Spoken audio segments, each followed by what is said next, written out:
에녹이 하나님과 동행했기 때문에 하나님이 죽음을 보지 않고 천국으로 데려가셨다. 이걸 얘기하고 있는 게 아니에요. 하나님이 에녹을 죽음을 보지 않고 데려가신 이유는 아무도 알 수 없어요. 하나님의 주권적인 하나님의 뜻이에요. 그런데 적어도 우리가 알 수 있는 것은 뭐냐면, 그렇다면 에녹은 어떤 삶을 살았나는 우리가 말씀 속에서 찾아볼 수가 있겠죠. 뭐예요? 하나님과 동행했다. 동행. 이 시대 가운데 여러분, 가인의 인류 최초의 살인자 가인의 후손들은요, 메소포타미아 문명을 만들어가면서 엄청난 삶을 살고 있었어요. 근데 반면에 아담과 그 셋의 후손, 에노스의 후손, 그 에노스의 후손이 바로 에녹이거든요. 이들의 삶 가운데는 어떤 문명이 어떤 세상의 성공이나 어떤 화려한 어떤 업적을 만들었다거나 이런 게 있지 않았어요.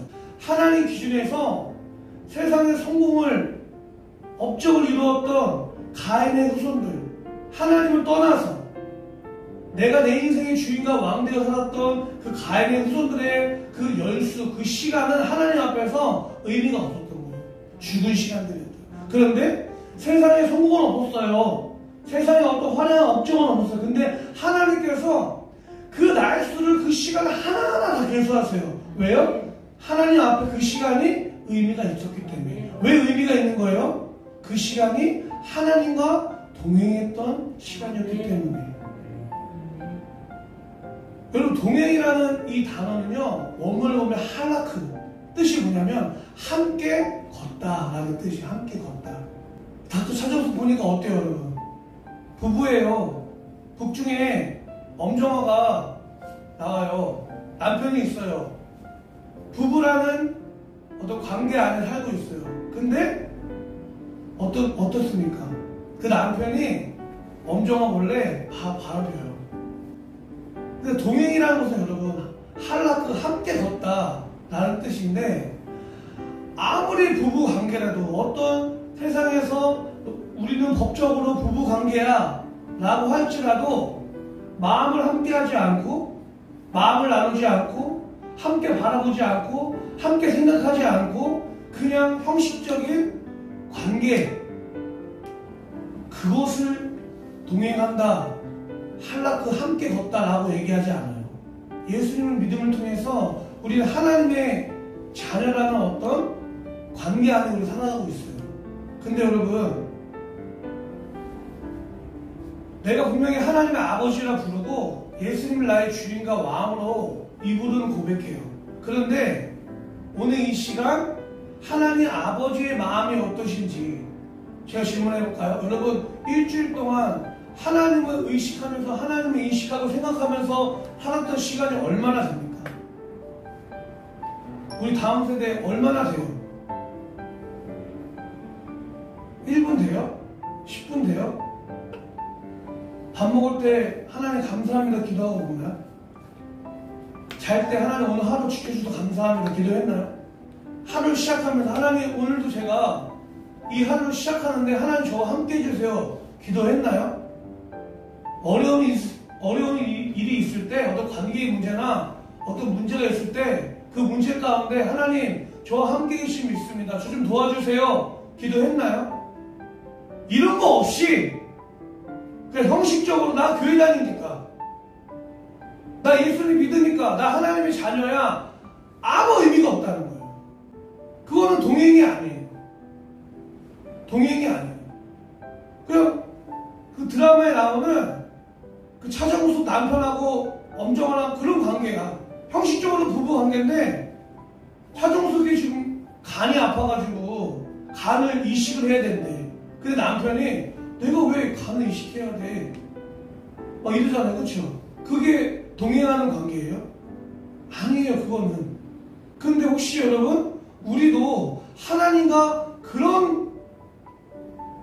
그렇게 관계하고 있는지 한번 우리 믿음을 점검해야 될 수 있습니다. 그냥 나 잘 먹고 나 잘 살고 나 재밌게 살고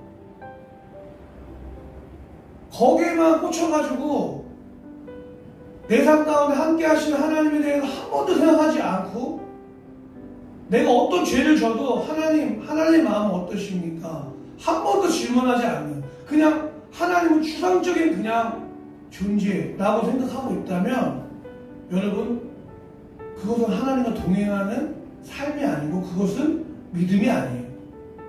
제가 고등학교 때 저희 전도사님이 있었어요. 그 전도사님이 저한테 책을 하나 선물해 주셨거든요. 밀림 속의 십자가. 그 책 내용이 뭐냐면 어떤 선교사님이 모돌론, 아프리카 원주민들 모돌론이라는 부족이 있는데 그 부족 가운데 선교하는 어떤 내용이에요. 그 부족 가운데 예수님을 믿으라고 얘기를 해야 되는데 믿음에 대해서 이 사람들이 어떤 말을 쓰는지 모르는 거예요. 믿음.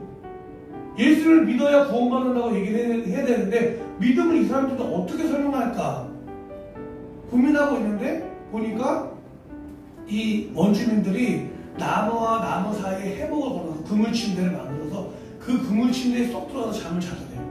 아, 저거구나. 믿음은 바로 저거구나. 뭐냐면 여러분들이 저 해복 그물 침대에 잘 때 여러분들의 온몸을 저 그물 침대에 던지고 맡겨서 그 그물 침대에 의지해서 잠을 자는 것처럼 여러분들 예수를 믿는다는 것은 여러분들의 삶의 모든 문제를, 여러분들의 존재의 문제를 예수님께 온전히 맡기는 겁니다. 믿음은 맡기는 거라는 거예요. 다시 따라 믿음은 맡기는 것이다. 여러분, 내가 그 존재에 대해서 인정하지 않고 그 존재에 대해서 신뢰하지 않고 그 존재에 대해서 생각하지 않으면 맡길 수 없죠. 그 존재가 누군지 알지 못하면 맡길 수가 없어요. 우리의 삶 가운데 교회를 다니고 하나님을 믿는다고 하지만 예수님을 나의 주인과 왕으로 믿는다고 하지만 왜 끊임없이 여러분 두려움이 찾아옵니까? 왜 염려가 찾아와요? 아직 이루어지지 않은 일을 내 삶 가운데 끌고 땡겨와가지고 미리 두려워하고 왜 염려하고 왜 슬퍼하고 근심하고 왜 걱정하는 거예요? 하나님과의 관계가 실제 되지 않으니까 그래요. 하나님을 잘 모르니까 그래요. 하나님을 인식하지 못하니까 그래요. 하나님과 동행하지 못하니까 그래요. 예수님의 또 다른 이름이 임마누엘. 임마누엘 뜻이 뭐예요? 하나님이 나와 함께 계시다. 우리 예수님은 나와 함께 하시려고 내 안에 임마누엘 함께 하시기 위해서 십자가에 죽으시고 부활하신 줄 믿습니다. 그러니까 예수님은 나와 함께 하시기 위해서 십자가에 죽으시고 부활하신 거예요. 그런데 여러분, 예수님은 정작 그렇게 하셨는데 여러분, 오늘 예수를 믿는다고 하면서 예수님에 대해서 나와 함께 하시는 내 안에 오신 그 예수님에 대해서 인정하지도 않고 알려고 하지도 않고 관심 가지지도 않고 그건 예수님 믿는 게 아니죠. 예수님과 동행하는 게 아니에요. 예수님을 믿는다는 것은, 예수님과 함께 동행한다는 것은 내 삶 가운데 슬픈 일, 어려운 일, 기쁘고 즐거운 일, 모든 시간 가운데 예수님이 내 안에 함께하고 계심을 인정하고 그분께 상의 드리고 어떤 선택을 할 때 그 예수님께 의논 드리고 예수님 인도해 주세요 기도하고, 그게 예수님을 믿는 것, 그것이 예수님과 함께 동행하는 것이지 믿습니다. 우리의 삶 가운데 여전히 저부터 그래요. 두려움이 옵니다. 때로는 두려움이 와요. 염려가 와요. 걱정, 근심이 찾아와요. 그런데 그때마다 예수님을 바라보려고 해요. 아, 맞아. 예수님이 나의 목자가 되신다고 했잖아. 여호와는 나의 목자시니 내가 부족함이 없으리라. 그가 나를 푸른 풀밭에 누이시고 쉴 만한 물가로 인도하시는 나의 목자가 되신다고 했잖아. 내가 죽음과 같은 골짜기를 다닐지라도 빛 하나 들어오지 않는, 희망 하나 들어오지 않는, 어떤 가능성이 전혀 들어오지 않는 그런 현실과 환경 가운데, 전혀 계산이 되지 않는 그런 현실과 상황 가운데 내가 처한다 할지라도, 내가 사망의 죽음의 골짜기를 다닐지라도 내가 해를 두려워하지 않는 것은 하나님이 나와 함께 하신다고 했잖아. 주님의 지팡이와 막대기가 나를 지켜주신다고 했잖아. 그 말씀을 붙잡는 거예요. 두려움이 없는 게 아니라 두려움이 올 때마다, 염려와 근심이 찾아올 때마다 여러분 현실을 바라보는 게 아니라 하나님의 말씀을 붙잡는 거예요. 아멘입니까? 이것만 얘기하고 마치. 여러분 40년 광야 생활을 허락하셨어요. 하나님께서 이스라엘 백성들에게.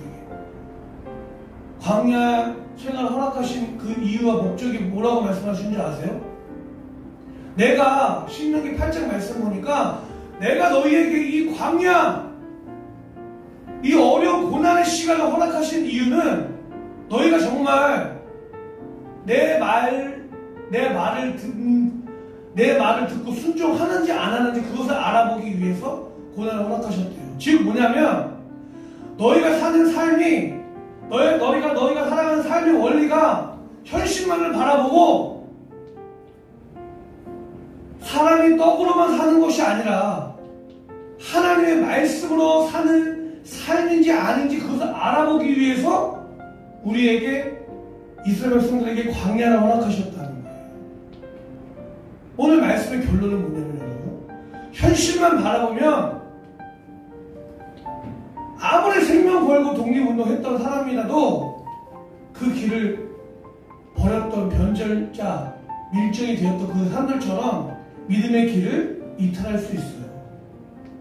현실만을 바라보면. 근데 여러분, 어떤 사람들이 끝까지 이 사명의 길을 완주하는 사람입니까? 현실만을 바라보는 게 아니라 나에게 주어진 사명, 내가 지금 힘들고 어려워도 내가 좀 버텨내야지. 우리 믿음의 선배들이 그랬던 것처럼 일 없이 빚도 없이 전쟁 가운데 하나도 어떤 내 만족과 유익을 위해 살았던 것이 아니라 내가 버티면, 내가 여기서 희생하면, 내가 여기서 내 생명 걸고 죽으면 내 자녀들은, 우리 가족들은 살 수 있겠지 라고 생각했던 그 마음을 갖고 있던 사람들, 내가 오늘 버티면, 내가 이 시간 하나님을 붙잡으면, 내가 이 시간 현실만을 바라보는 게 아니라 하나님 나와 함께 하시지, 하나님 나와 동행하시지 라는 믿음을 붙잡고 선택했던 그 사람들, 여러분 오늘 우리는 현실만을 바라볼 게 아니라 하나님 나와 함께 하신다는 에녹과 같은 믿음, 동행을 붙잡기를 원합니다.